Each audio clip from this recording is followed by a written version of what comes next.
We are moving to our next paper by Elizaveta Kuznetsova, who is independent researcher, but Little Bird just told me that she will be the first year PhD student at the same PhD school, High School of Economics.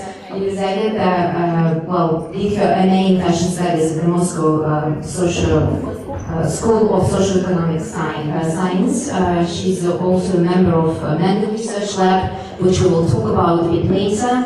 Her research interests include topics of vestimentaire metaphors and the use of clothing as emotional armor in crisis times. Today, the talk will be on the aesthetics of kidcore and escape to childhood in times of crisis. Thank you for having me. I hope you hear me well. So this is my first conference in English, so I'll do my best. As Rai has already mentioned, I'm into vestimentaire metaphors, and I'm particularly interested in how some types of clothes helps us to build a kind of protective shield against some external stimuli. And while researching that topic, I found out that there are two core strategies. The first one is about blending with the crowd. It means choosing clothes that are making you an anonymous person, a person who won't be recognized in the crowd, and therefore the person can express themselves more freely, but they do not want to stand out. And the second strategy is completely different because because it requires something like an extravagant outfit that might be sort of transgressive at some point, and the person who chooses such an armor decides that they do not want to work with the crowd, rather they want to somehow distance themselves or maybe even resist the crowd. And so, because of drastic events that happened in Russia during last year, I had a chance to observe people implementing different strategies in terms of their wardrobes. And the one that had drawn my attention the most was the turn to a childish, very theatrical, kind of naive way of dressing. And it might seem like contradiction. There might seem to be a contradiction between the situation and the style, but nevertheless, some people, this strategy has become a tool to build that armor on themselves, and maybe support themselves during some drastic events. So I choose to call it Identities of kidcore because kidcore is not my invention. It's from TikTok, and it's it's a word that tries to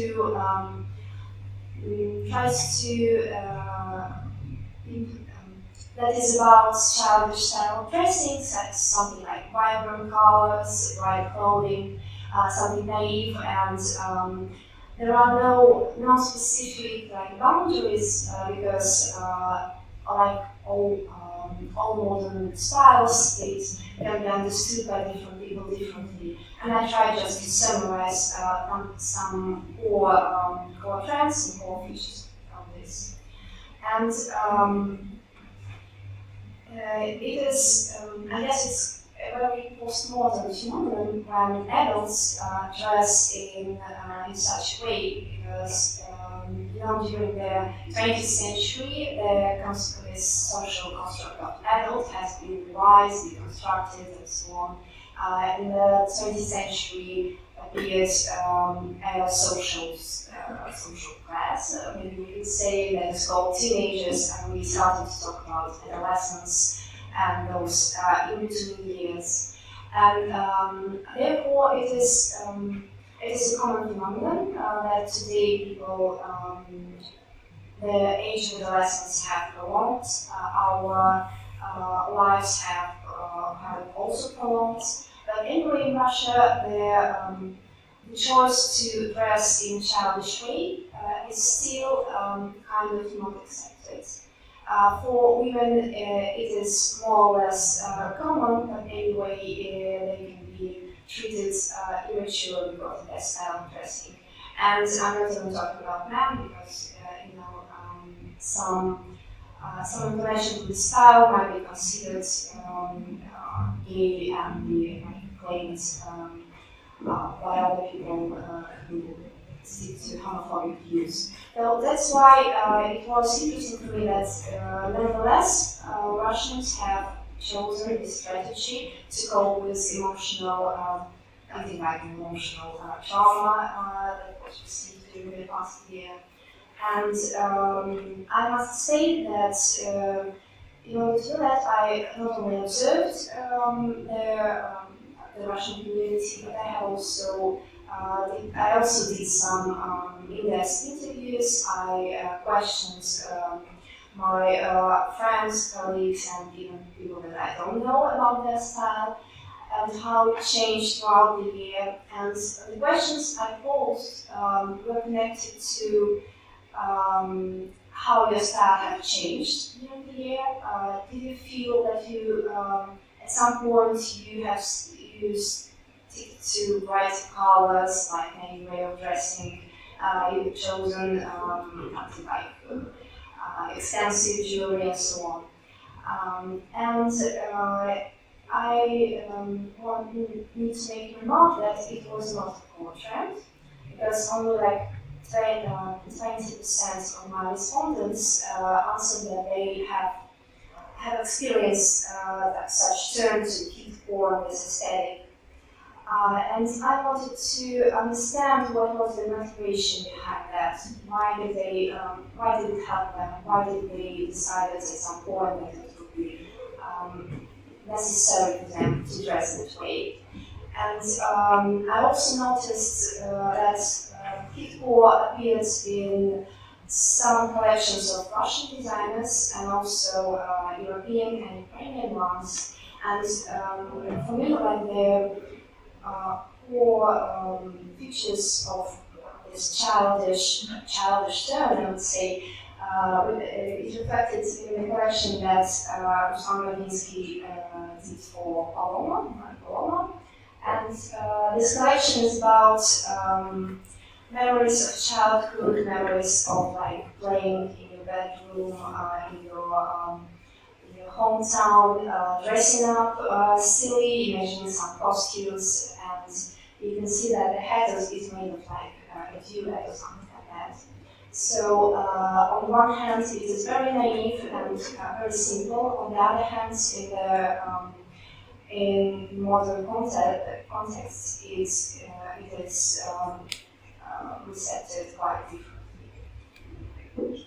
So when I interviewed my respondents, my main question was whether this childish aesthetic was a choice, a rational choice, or rather it was something effective, something that they just couldn't explain. And I would say that I still do not have a definite answer to the question, because some of them told me that they decided to renew their wardrobes, that for them it was now or never, now I wear this dress because maybe I don't have an opportunity to do it later. And what I noticed is that the respondents who have moved abroad, have relocated from Russia, they stick that style less often than those who stayed. And it made me think that that's the repression of like political freedom, repression of personal freedom forces us to look for freedom inside our wardrobes, inside ourselves. And I also asked my respondents to tell me did their style remain the same or did it fluctuate throughout the year, and most of them said that this kidcore era didn't last long, that it was just something that appeared a few months after the beginning of our political situation, and that made me think that maybe it was more of like an effective decision rather than a rational one.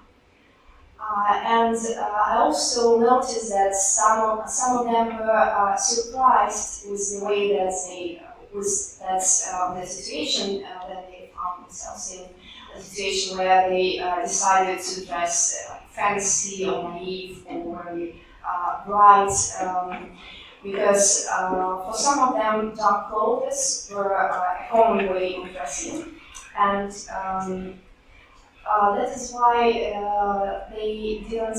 Sometimes they even didn't understand their motivation for doing that, and that made me think of Rebecca Almond's book about fashion and anxiety, because she told about the situation in New York during the AIDS epidemic in the 20th century, when people started to dress like more edgy, more sexy in order to maybe cope with the situation, maybe protect themselves from these external events they couldn't control. And when I think about this metaphor of armor, I think about such events, such periods in history when people elaborate something like a collective style that no one actually promotes maybe in the media, but it comes just naturally to some people that they should dress this way or that way in order to overcome crisis. And when I asked my respondents to reflect on the reasons for choosing for their fashion choices, they mostly talked about freedom, of course, the freedom to express themselves, the freedom to dress the way they like when they have a chance to do that, till they have a chance to do that. And the freedom to stand out from the crowd, because the resistance, the political resistance is no longer available, and people turn to some other sorts of self-expression and expression of their feelings that they can afford today. But some of them told me about nostalgia, of course. They told me that something like childhood accessories, bright clothes, they help them to remember their teenage years, maybe their childhood years, and that nostalgia is a field that is emptying on science, and after you turn to that, the grass looks greener for you. So maybe that is the explanation why it helps to calm down, to calm the minds, even for a few weeks or a few months.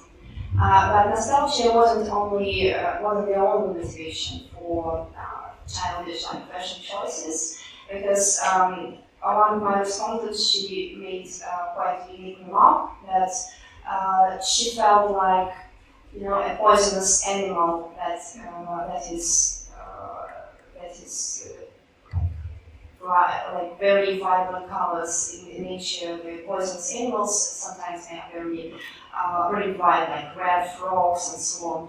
And she told me that she felt like all her toxic feelings suddenly were made visible because she was started to dress that way. And that made me think about the suppressed anger that sometimes do not verbalize, but rather can show and show in their clothes.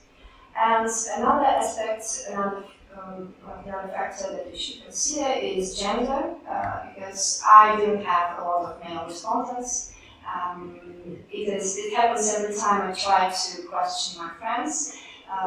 Men do not like generally to reflect on their clothes and their fashion choices. But the one I was able to talk to had recently moved to Europe, and he wore some childish like necklaces with pearls and some mushrooms, something like that, even when he lived in Moscow. And after he moved abroad, he started to do that even more often, because he told me that he simply felt more safe there in Russia. You can come across some street violence if you're not dressed properly, especially if you talk about male. And the last but not the least, some of my respondents were talking about craft, about their turn to accessories, to embroidery that is DIY or homemade, and they were connecting these accessories and so on with childish maybe aesthetic. I think that's because of the general coziness of such details, and we had several mending, stitching, and embroidery workshops through the year, and I noticed that when it comes to the choice of pattern, many people decide to draw, just use some hearts or use bright colors, or maybe something that looks shiny and vibrant and helps them to put themselves in that mood, and they decide to put it on their clothes as well. So to sum up, I have tried to dig into some motivation to dress vibrant, to dress colorful, to dress cheerful during these times of crisis, and the possible reasons that stand behind those changes in style and in wardrobes.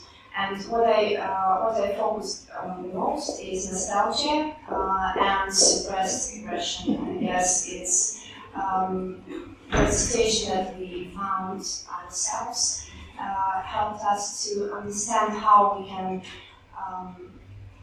how our brain operates in that situation, how our identity is affected by clothes, how clothes choose us as well as we choose them.